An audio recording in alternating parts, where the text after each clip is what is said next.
فتح مکہ سے 15 روز بعد حضور اکرم صلی اللہ علیہ وآلہ وسلم کو خبر ملی کہ بنو ثقف کا حکمران آس پاس کے ساتھیوں کے ساتھ مل کر مسلمانوں کے ساتھ فیصلہ کن جنگ کی تیاری میں مصروف ہے۔ آپ صلی اللہ علیہ وآلہ وسلم نے 12,000 مجاہدین کے ساتھ اس خطرے سے نمٹنے کے لیے 27 جنوری 630 عیسوی کو مکہ سے روانہ ہوئے اور 31 جنوری کو حنین کے قریب ایک گہری وادی میں اتر گئے۔ مالک بن عوف نے مسلمانوں کی آمد کی خبر پا کر انتہائی چالاکی سے کام لیتے ہوئے اپنی فوج کو وادی کے بیچ و خم میں یوں چھپا دیا کہ مسلمانوں کو اس کی کانوں کان خبر نہ ہوئی۔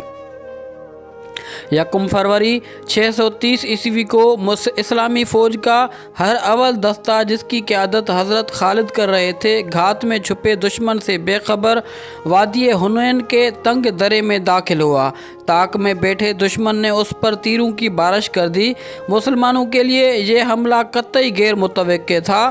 دوسری طرف مجاہدین کا دستہ جس راستے سے داخل ہو چکا تھا وہ بے حد تنگ تھا۔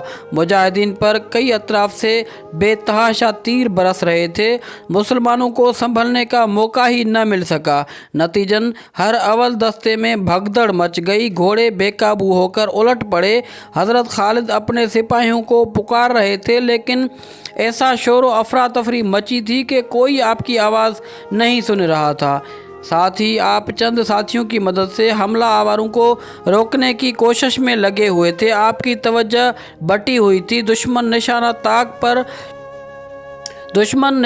طاق کر آپ پر تیر برسا رہا تھا۔ کئی تیر آپ کے جسم میں اتر چکے تھے، لیکن آپ ڈٹے ہوئے تھے۔ آخر زیادہ خون بہہ جانے کے باعث آپ بے ہوش ہو کر گھوڑے سے گر گئے۔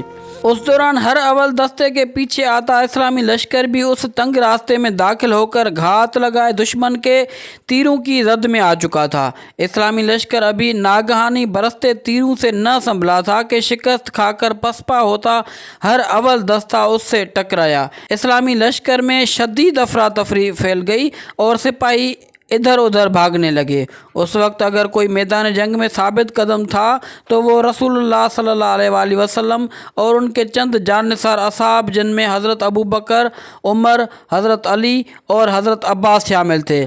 اس وقت چند مسلمان سپاہی بھاگ رہے تھے اور دشمن ان کا تعاقب کر رہا تھا۔ اس نازک موقع پر حضرت علی نے کمال جرأت سے کام لیتے ہوئے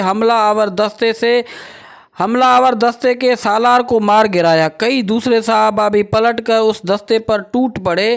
زبردست جھڑپ کے بعد بنو ثقف کا یہ دستہ بھاگ کھڑا ہوا۔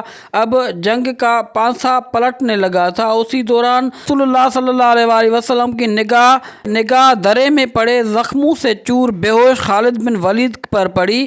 آپ صلی اللہ علیہ وآلہ وسلم نے ان کے پاس تشریف لے گئے اور ان کے جسم پر سرے پاؤں تک پھونک ماری، جس پر حضرت خالد نے آنکھیں کھول دی۔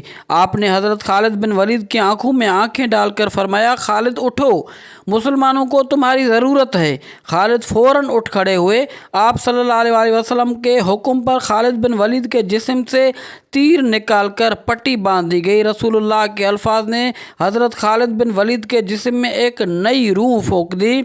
آپ اٹھ کھڑے ہوئے، تلوار سنبھالی اور گھوڑے پر سوار ہو کر دشمن پر ٹوٹ پڑے۔